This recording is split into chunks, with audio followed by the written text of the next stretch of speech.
Welcome to 30 for 30. I'm your host, Aiden of Blue Couch Productions, and on this show, I'm attempting to review 30 games in 30 days. For more on the show's concept, be sure to watch the Altered Beast episode before this one, and then come on back.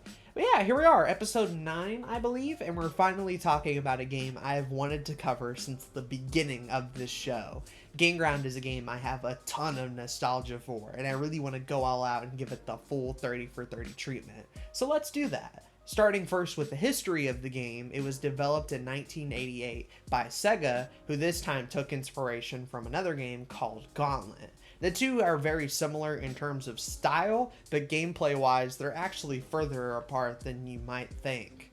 The game was later ported to both the Master System and the Genesis, and the Genesis version ended up having 10 more extra levels, a total of 50 over the original 40 in the arcade version, but the Genesis lost out on the arcade's 3-player multiplayer. And can I just say, 3-player multiplayer must have been pretty common in the arcades, because we've brought it up a multitude of times now, and consoles never really got that over here. Typically, we were stuck with either 2-player multiplayer or 4 for the later consoles. Very rarely did we ever dip into the 3-player realm, but I guess a lot of arcade games did, so hey, I guess the more you know.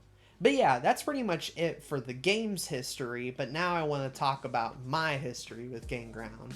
This was a game I adored during childhood. I remember playing it 2-player with Ethan, I remember giving nicknames to all the characters that are in the game, and I even remember writing my own stories with them and their own little adventures explaining how the plot actually happened. I wish I still had some of those that I could read for y'all right now, but needless to say, I was addicted to this game in the same way I was for Star Fox 64, or hell, even Golden Axe to a lesser extent. The actual plot of the game, I ended up finding out years later, turns out is a lot dumber. And by a lot dumber, I mean a lot dumber. Let me just explain it to you now in this section, because if I put it in the gameplay section, I might actually get a headache. So, here we go. So, the year is 2348. Pretty weird year to pick, but okay. And we're in the future. It's the US, and they're developing a supercomputer that is a combat simulation to try to curb society's bloodlust. Okay, kind of weird. Like, they imply that the world has been at peace for several years, and they're worried that without any fighting, humans will just resort to fighting each other again. But, you know, building a supercomputer might not be the best way to do that.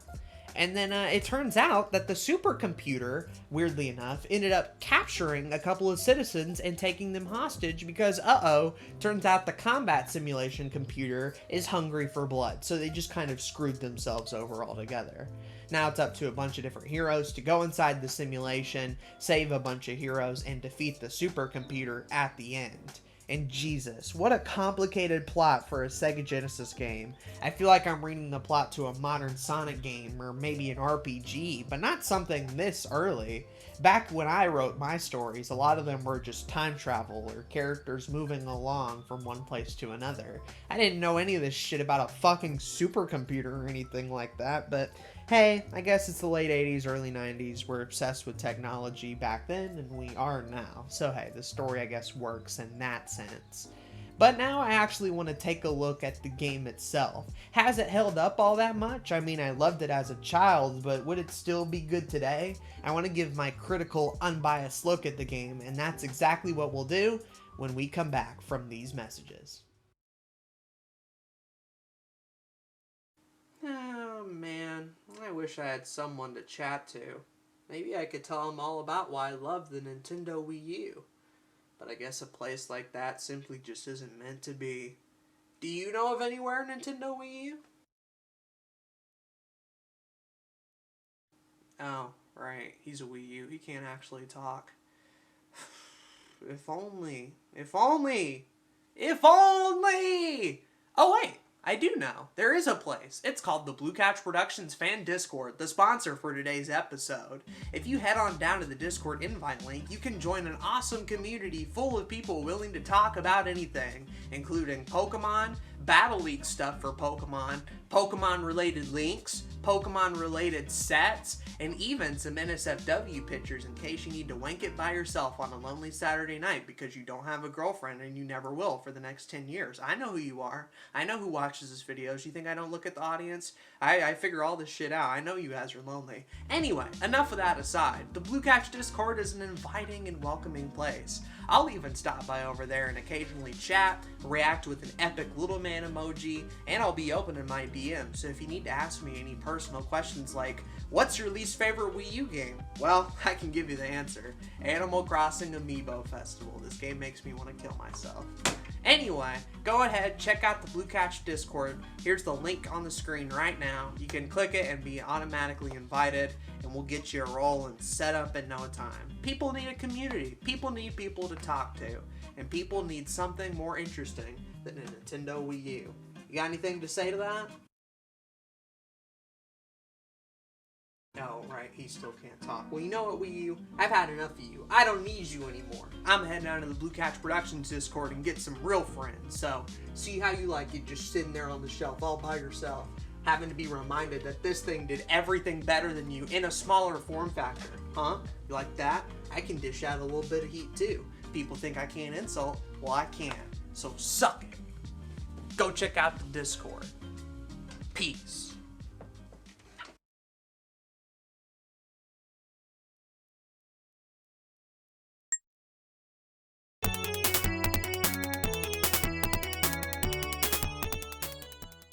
Welcome back to 30 for 30. In the first half of the show, we talked about the history of the game, my history with it, and the absurd plot. And now here in the second half, I want to take a look at the game itself. Gameground is an action strategy game. You have two ways to complete each level. You can either kill all the enemies on the screen, or simply go to the exit sign at the very end. Yeah, you actually have an opportunity to retreat if you don't want to deal with all the enemies and hazards, which is kind of cool. You have three main characters to start out with on your journey. Longshot, who has a pretty long range. Bomb Girl, who can throw bombs, but it's actually grenades. And then the third guy is, spear kind of guy? Alien, maybe? I don't know. I had a lot of nicknames for all the characters, but I could never really figure out who this guy was supposed to be. I looked into it, and apparently his actual name is Athra. So, yeah, we're going to call him Spear Guy. And it's with those three characters that you can go through each stage and defeat enemies. What's interesting about Gameground, though, is that there aren't just three characters. No, there's actually 20 in the game. So you know what that means. We got a little bit of a Pokemon element here. I gotta catch them all, if you will. Team building is a huge part of Gameground. You'll be playing through a level and you'll notice there's a little guy on the screen that you can save. If you save him and bring him to the exit, you get to use him in the next level. And so you'll end up kind of assembling a team of all these different heroes with their own strengths and weaknesses. The characters themselves are honestly what makes and breaks Gameground. The 20 characters are all visually distinct from each other and have really cool weapons. You have some characters that can throw boomerangs that arch back to you. You have the submachine guys that I mentioned earlier that have a pretty quick rate of fire. You have some guys who can shoot for long periods. You have others that can shoot up high, some that can shoot missiles, some that shoot bombs. The variety here is huge, and I never get tired of picking up guys and relearning how their movesets work and which best ways to use them. My favorite character to rescue is who I like to call Viking. He shoots arrows in literally any direction, including diagonals, and his alternate shot allows you to shoot arrows higher up to hit enemies that are on roofs. Yeah, elevation plays a part in this too. Sometimes enemies will be up high, sometimes they'll be up low, sometimes they'll be in forts that you have to end up raiding by shooting at the door. Sometimes boss fights are a thing where you gotta fight them, but you're not allowed to escape at all. You have to just physically fight them as a whole. And others only show up when you trigger them, so they'll be hiding off screen and then come up once you reach a certain spot. This keeps levels feeling fresh and engaging. You never know what you're gonna reach at all and what's gonna happen next. It helps too that the theming is also spot on.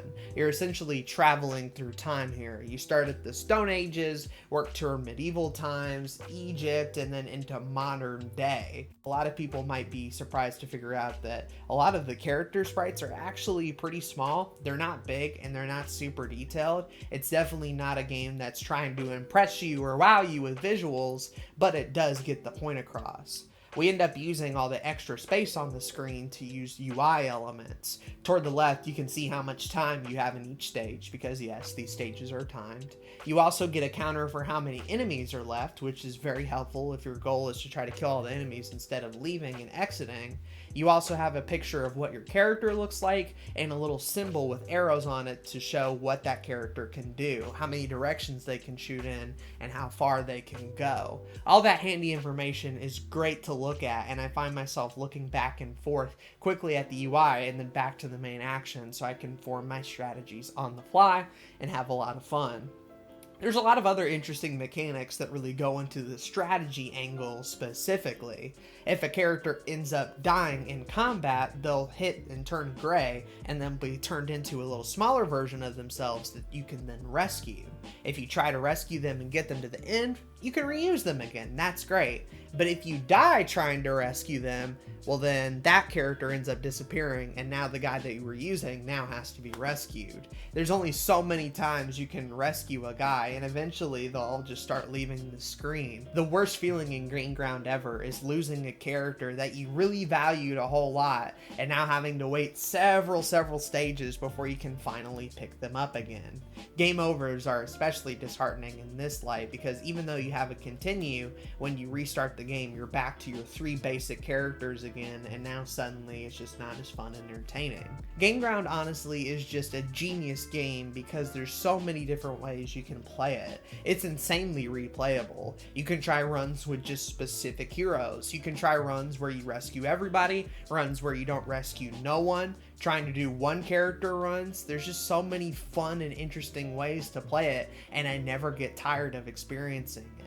It also helps too that this game, to my knowledge, is really the only one of its kind. It's fairly unique in its action strategy mix. The action elements help keep things entertaining and fun, and the strategy elements allow you to replay the game over and over again by picking out the specific teammates that you want and how you best want to use them. It's really good. I enjoy it a lot. It's super fun. The strategy element is there. The boss fights are there. And while the game might not be the prettiest or have the best name, Game Ground isn't exactly marketable. It's a game that I find to be super underrated and a game that more people should play.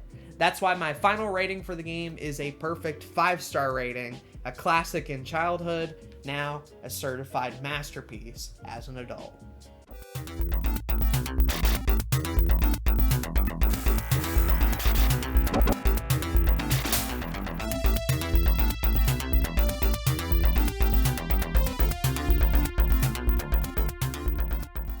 But yeah, 2 perfect ratings. Look at us. Maybe the Genesis library is a lot better than I thought it was. We'll be seeing how many more perfect ratings we can get as we continue to go on through the show.